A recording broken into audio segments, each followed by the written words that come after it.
रोहित के कंधे पर पीछे से जैसे ही किसी ने हाथ रखा तो उसके दिल की धड़कनें बहुत तेज हो गईं और वो डर कर पूरी तरह से कांपने लगा। रोहित ने डरते डरते जैसे ही पीछे मुड़कर देखा तो वहां कोई भी नहीं था और तब तक दरवाजे का खटकना भी शांत हो चुका था। तभी रोहित को दूर तक फैले हुए कोहरे में किसी लड़की की परछाई जाती हुई दिखाई दी, जिसकी पायल की छम छम की आवाज उस सन्नाटे को चीर रही थी। उसने खुद से कहा, कहीं ये नित्या तो नहीं? आज मैं इससे सब कुछ जान कर रहूंगा। ये कहते ही रोहित उस लड़की की तरफ तेजी से दौड़ा। वो बार बार उसे आवाज दे रहा था, नित्या, नित्या। लेकिन वो लड़की अचानक ही उस घने कोहरे में गायब हो चुकी थी और रोहित चाहकर भी उस तक नहीं पहुंच पाया। रोहित उसे अभी भी पागलों की तरह आवाज दे रहा था, नित्या, ये तुम ही थी ना?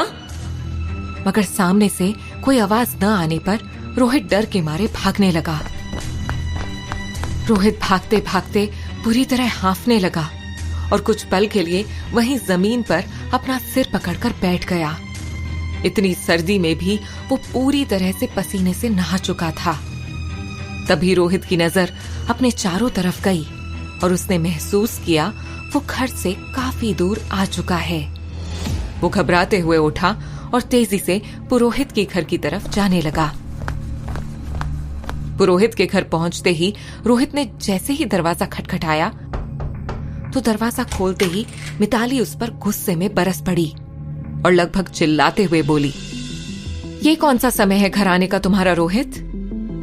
मिताली जिस तरह उससे ये सब कह रही थी, रोहित उसके चेहरे को पढ़ने की पूरी कोशिश कर रहा था कि वो ये सब उसकी फिक्र में कह रही है या गुस्से में। तभी मिताली ने पूछा, अब ये टुकुर टुकुर क्या देख रहे हो?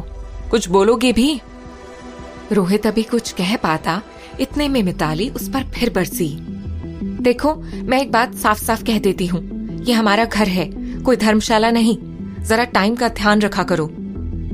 ये कहकर वो झूठा गुस्सा दिखाते हुए रसोई की तरफ चली गई। रोहित उसका गुस्सा देखकर मन ही मन में सोचने लगा, ये लड़की है या आफत की पुड़िया, मौका ही नहीं देती बोलने का। लेकिन कुछ भी कहो, इसके चेहरे की मासूमियत जान ले लेती है। यही सब सोचते हुए रोहित घर के भीतर आ गया। अंदर देखा तो पुरोहित जी भी सोने जा चुके थे। इससे पहले कि रोहित भी अपने कमरे में जाता, मिताली एक ट्रे हाथ में लिए हुए वहां आ गई। रोहित ने मिताली की तरफ से नजरें हटाकर जैसे ही ट्रे की तरफ देखा तो उसने एक्साइटेड होते हुए कहा, अरे वाह, गाजर का हलवा। ये कहते हुए वो गाजर के हलवे की प्लेट लेकर खाने के लिए बैठ गया और उसने हलवे का स्वाद महसूस करते हुए कहा, थैंक्स मिताली, मेरा फेवरेट गाजर का हलवा बनाने के लिए। तभी उसकी बात को बीच में ही काटते हुए मिताली ने तपाक से कहा, हेलो मिस्टर, ये तुम्हारे लिए स्पेशल नहीं बना है, ज्यादा गलत फहमियां भी मत पालो। ये मेरा फेवरेट है, इसीलिए बना है। इससे पहले कि रोहित कुछ कह पाता, वहां अपने कुर्ते की बाह चढ़ाता हुआ सचिन आ गया और कहा, अरे रोहित, तू कब आया और कहाँ था अब तक? रोहित ने सचिन की तरफ बिना देखे हलवा मुंह में डालते हुए कहा, बस यहीं पास में गया था टहलने। तभी सचिन ने रोहित को बताया, तेरे लिए स्पेशल गाजर का हलवा बनाया है मिताली ने आज, इसलिए उसे थैंक्स जरूर बोल दियो। जब उसने मुझे पूछा तो मैंने ही उसे बताया था कि तुझे सबसे ज्यादा गाजर का हलवा पसंद है। ये बात जैसे ही रोहित ने सुनी तो वो चौंक गया और मिताली बेचारी झेप सी गई, जैसे किसी ने उसकी चोरी पकड़ ली हो, और वो झट से रसोई की तरफ चली गई। रोहित भी सारी बात समझ गया और फिर मुस्कुराता हुआ सचिन के साथ ऊपर आने लगा। लेकिन फिर कुछ सोचते हुए उसने सचिन से कहा, तू चल, जरा मैं 2 मिनट में आया। इतना कहकर रोहित रसोई के दरवाजे पर गया। रोहित ने उसे प्यार से आवाज देते हुए कहा, मिताली, गाजर का हलवा बहुत टेस्टी था। मिताली ने जैसे ही मुस्कुराते हुए उसकी तरफ देखा रोहित वहां से जा चुका था। मिताली की मुस्कुराहट एक बार फिर से गुस्से में बदल गई और उसने अकड़कर खुद से कहा, कोई ऐसे भी तारीफ करता है क्या, सड़ियल कहीं का। इधर रोहित अपने कमरे में आता है और देखता है कि कमरे में सचिन नहीं है। तभी उसको कुछ ख्याल आता है और वो कमरे के दरवाजे को बंद कर फटाफट अपना बैग निकालता है और बैग से एक बड़ा सा सफेद चार्ट पेपर निकाल दीवार पर चिपका देता है। उस चार्ट पेपर पर रोहित कुछ चौकोर खाने बनाता है और पहले खाने में लिखता है मंडोलिका। रोहित लिखते हुए बड़बड़ाता है, पहले मंडोलिका चुड़ैल की कहानी। इसके बाद वो दूसरे खाने में लिखता है जलती चिता और रोहित फिर से बड़बड़ाता है, फिर मुझे वो जलती चिता दिखती है उस लड़की नित्या के साथ जो बार बार गायब हो जाती है। इसके बाद रोहित लिखता है गांव वालों का भूलना और फिर वो खुद से कहता है, उस दिन गांव वालों की याददाश्त गई तो गई, सचिन को भी मंडोलिका के बारे में कुछ याद नहीं रहा और फिर कोई और रहस्यमयी चुड़ैल जो कि मंडोलिका नहीं है वो गांव के चरण सिंह की हत्या करती है। गांव वाले मंडोलिका को तो भूल गए, ऊपर से उनको इस दूसरी चुड़ैल के बारे में भी कुछ नहीं पता। फिर उस दिन मिताली में मुझे कोई और लड़की दिखती है जिसकी साड़ी में आग लग जाती है। फिर तालाब में मुझे एक लड़की डूबती हुई दिखती है, ऊपर से उस लड़की की शक्ल उसी लड़की से मिल रही थी जिसकी साड़ी में आग लगी थी, जिसे मैंने मिताली की जगह देखा था। मतलब दोनों लड़कियां एक ही हैं। इसके बाद मुझे खंडहर में एक कोठे का भ्रम होता है जहां एक आदमी एक तवायफ के साथ था। आखिर ये सारी चीजें मुझे टुकड़ों में क्यों दिखाई देती हैं? क्या ये कड़ियां एक ऐसी कहानी की हैं जिसका मुझसे कुछ लेना देना है? क्योंकि मैं जब इस गांव में आया भी नहीं था तब से ही इस गांव की चीजें, जैसे कि वो टूटा हुआ पुल, हवेली, सबको अपने सपनों में देखता आया हूँ। आखिर क्या नाता है मेरा इस कहानी से? रोहित ये सब सोच ही रहा था कि उसे चार्ट पेपर के अंदर से एक छिपकली निकलती हुई दिखती है और फिर एक और छिपकली, उसके बाद एक और छिपकली। इस तरह देखते ही देखते कमरे की दीवार सैकड़ों छिपकलियों से भर जाती है। ये सब देख रोहित के होश उड़ जाते हैं। वो छिपकलियां रोहित की तरफ एक साथ बढ़ने लगती हैं। उन छिपकलियों को अपने इतने करीब देख रोहित कुछ कर पाता, तभी कमरे का दरवाजा कोई जोर से खोलता है। वो सचिन होता है। रोहित को इस तरह परेशान खड़ा देख सचिन पूछता है, भाई तुमको अब कौन सा सांप सूंघ गया है? ऐसे क्यों खड़े हो? गाजर का हलवा अनपच कर गया क्या? वो छिपकली, रोहित घबराते हुए कहता है। इस पर सचिन पूरे कमरे को ठीक से देखते हुए कहता है, कहाँ है छिपकली यार? सचिन की बात सुन रोहित भी कमरे के चारों तरफ देखता है, पर वहां कोई छिपकली नहीं होती। तभी सचिन उस चार्ट पेपर की तरफ इशारा करते हुए कहता है, ये क्या मुजस्समा बनाया हुआ है तुमने भाई? ये सब कहीं तुम्हारे वो अजीब विजन्स तो नहीं?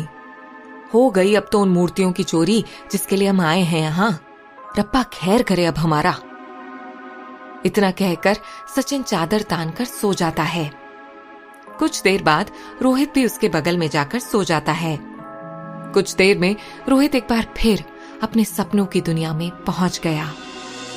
इस बार रोहित ने खुद को अपने सपने में देखा 70-80 के दशक के लिबास में, बेल बॉटम पैंट पहने हुए, साथ में साइकेडेलिक प्रिंट वाली शर्ट जिसके कॉलर्स बड़े हैं। रोहित का हेयर स्टाइल भी उसी दशक का है। सपने में रोहित के सामने एक बहुत ही खूबसूरत लड़की खड़ी है, उसी 70-80 के दशक के पोल्का डॉट्स वाली सलवार सूट में। इस लड़की की शक्ल हूबहू उसी लड़की की तरह है जिसको अपने भ्रम में रोहित ने उस दिन तालाब में डूबने से बचाया था और फिर जिसकी साड़ी को रोहित ने जलते हुए देखा था। वो खूबसूरत लड़की रोहित को गुस्से में देख रही है। रोहित भी उसे देखकर घबरा रहा है। दोनों किसी पहाड़ के ऊपर हैं। तभी वो लड़की जोर से चीखती है, विजय, मेरी तबाही से ना तुम बचोगे और ना ही तुम्हारा निशीपुर गांव। ये चीखते हुए वो लड़की पहाड़ की खाई की तरफ भागती है। ये देखकर विजय, जिसकी शक्ल आज के रोहित की है, घबरा जाता है और चीखते हुए कहता है, जया। और फिर वो लड़की जया पहाड़ी से खाई में कूद जाती है। इससे पहले कि रोहित सपने में दिखे इस दृश्य को समझ पाता, रोहित के सपने में कोई और दृश्य चलने लगता है। इस दूसरे सपने वाले दृश्य में रोहित देखता है कि एक औरत खड़ी है जिसका चेहरा वो देख नहीं पा रहा था, मगर उसकी चाल ढाल से वो औरत बहुत ही रौबदार लग रही थी। उस औरत के कपड़े और जेवरों को देखकर लग रहा था कि वो औरत भी 70 या 80 दशक की है। रोहित की नजर उसके कदमों में पड़े हुए एक आदमी पर गई जो उससे दूर हटने की कोशिश कर रहा था, लेकिन रोहित उसका चेहरा नहीं देख पा रहा था। तभी उसकी नजर उसके गले में पहनी हुई एक चेन पर गई जिसमें एक पुराने जमाने का खूबसूरत सा लॉकेट था और उस लॉकेट में एक हरे रंग का रत्न भी चढ़ा हुआ था, पर उस औरत का चेहरा अब भी धुंधला था। तभी उस रौबदार औरत ने अपनी साड़ी के पल्लू में छुपा हुआ एक खंजर निकाला और उसकी तरफ बढ़ते हुए कहा, रंजीत, तेरा मरना ही सही है। इतना कहकर वो औरत उस आदमी की तरफ बढ़ रही थी और वो आदमी खुद को बचाने के लिए पीछे हो रहा था। इससे पहले कि रोहित कुछ भी समझ पाता, उस आदमी की चीख की आवाज रोहित के कानों में गूंज गई और रोहित चौंक कर चीखते हुए नींद से जाग गया। रोहित की चीख सुनकर उसके साथ सो रहा सचिन भी चौंक कर हड़बड़ी में उठ गया। उसने देखा कि रोहित बहुत डरा हुआ है और पूरी तरह से पसीने से नहा चुका है। सचिन ने उसे हिलाते हुए पूछा, क्या हुआ रोहित? रोहित ने अपनी कांपती हुई जुबान से कहा, सचिन, मैंने सपने में एक लड़की देखी जिसका नाम जया था। उस लड़की के साथ मैं भी था। उस लड़की को मैंने पहले भी 1-2 बार अपने भ्रम में देखा है, मगर वो लड़की मुझे रोहित नहीं बल्कि विजय के नाम से पुकार रही थी। और फिर उस लड़की ने अचानक से खुदकुशी कर ली। आखिर कौन थी वो लड़की? मैं उसके साथ क्या कर रहा था? इतना ही नहीं सचिन, फिर अचानक से मेरा सपना मुझे कहीं और ले गया। इसके बाद मैंने किसी रंजीत को देखा। एक औरत उसे मार रही थी। हे भगवान, तुमने फिर से सपना देखा? यार, तुम्हारा जी नहीं भरता हर रात औरतें और लड़कियां देखकर? सचिन ने उसका मजाक उड़ाते हुए कहा। लेकिन घबराया हुआ रोहित खुद से बोला, कौन थी वो औरत? मुझे उसका चेहरा ठीक से दिखा क्यों नहीं? और तो और मैं विजय कैसे हो सकता हूँ? क्या वो जया नाम की लड़की जिसको मैं अपने भ्रम और सपने में देखता रहता हूँ, वो सच में एग्जिस्ट करती है या फिर वो सिर्फ एक सपना है? जहाँ एक तरफ निशीपुर गांव के एक पुरोहित के घर में बैठा रोहित अपने सपनों के इस भंवरजाल के बारे में सोच रहा था, वहीं दूसरी तरफ उसी गांव के स्टेशन पर उसी वक्त एक ट्रेन आकर रुकती है।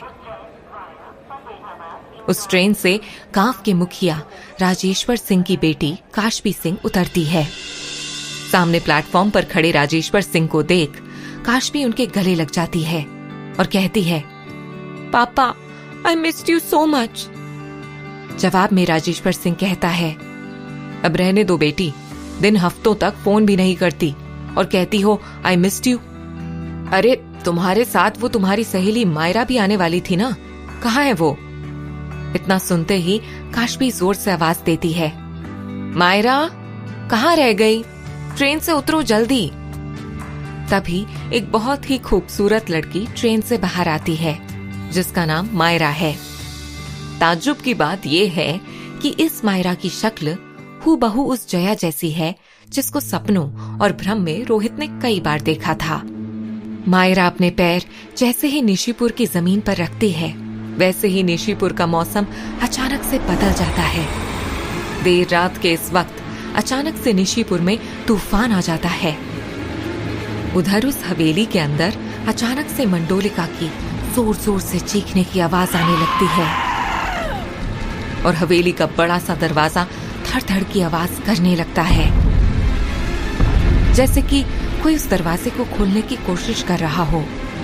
मंडोलिका की चीख से पूरा गांव गूंज जाता है और गांव के लोग इस चीख को सुनकर घबरा जाते हैं और घरों में दुबक जाते हैं, क्योंकि उन्हें ये समझ नहीं आता कि इतनी भयानक आवाज किसके चीखने की है। साथ ही आसमान में काले बादल छा जाते हैं और बिजली चमकने लगती है। जहां पूरा निशीपुर गांव मायरा के आने से एक रहस्यमयी तूफान के कहर में घिर गया था, वहीं इस तूफान के बीच शमशान में एक गुप्त बाबाओं का समूह कंकालों और अस्थियों के बीच किसी क्रिया में लगा था। मगर अचानक से आए इस तूफान ने उनकी क्रिया में विघ्न डाल दिया था। सबके सब बाबा नग्न थे और अस्थियों की राख से सने हुए थे। इस तूफान को देख वो सारे बाबा खड़े हो जाते हैं। इसके बाद आसपास रखे कंकाल और राख हवा में उड़ने लगते हैं। एक चिता जो निरंतर कई दिनों से लगातार इन गुप्त बाबाओं की शक्तियों से जल रही थी, वो अचानक से बुझ जाती है। तभी समूह में से एक बाबा ने चीखते हुए कहा, असंभव, ये चिता कैसे बुझ सकती है। इतने में साधारण सा अत्यंत नाम का एक आदमी, जिसने एक मोटा चश्मा पहना हुआ है, भागता हुआ उन बाबाओं के पास आता है और घबराते हुए कहता है, ये क्या हो रहा है बाबा। इतने में उन गुप्त बाबाओं के मार्गदर्शक अग्रानी बाबा कहते हैं, ये आरंभ है उस कयामत का, जिस कयामत का अंत आज से 50 साल पहले हो गया था। उनके इतना कहते ही चारों तरफ बिजली कड़कने लगती है। आखिर क्या है जया की कहानी जो मायरा बनकर वापस लौट आई है? आखिर क्या है वास्ता रोहित का इन सब से? और आखिर क्या थी वो कयामत जिसका अंत 50 साल पहले हो गया था? जानने के लिए सुनते रहिए मंडोलिका, सिर्फ